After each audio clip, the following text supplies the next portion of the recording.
সদস্য সচিব Nazarpur union BNP. আরো উপস্থিত আছেন এখানে নজরপুর ইউনিয়নের অঙ্গ সংগঠন ও আহ্বায়ক কমিটি সকলের সবার প্রতি রইল আমার সালাম। আসসালামু আলাইকুম। আমি এই মুহূর্তে আমাদের অতিথি আশা করি বেশি লম্বা করবো না। আমি শুধু দুটি কথা বলতে চাই।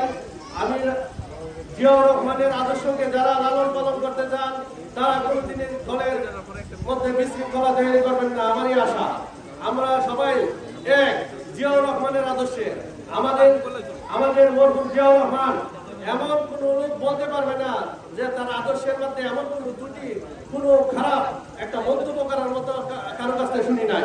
কিন্তু জিয়াউর রহমানের, আমাদের মরহুম জিয়াউর রহমানের অনেক গুণ কীর্তি রয়ে গেছে, যা আমাদের বিরোধী দলীয় নেতা শেখ মুজিবুর রহমান, তার একটা গুণের কথা আপনারা যদি কেউ দেখাতে পারেন তাইলে আমাকে পরবর্তীতে বইলে দেন বা এখানে বইলে দেন। যদি কেউ আওয়ামী লীগের এখানে থাকে, শেখ মুজিবের যদি একটা গুণের কথা বলতে পারেন।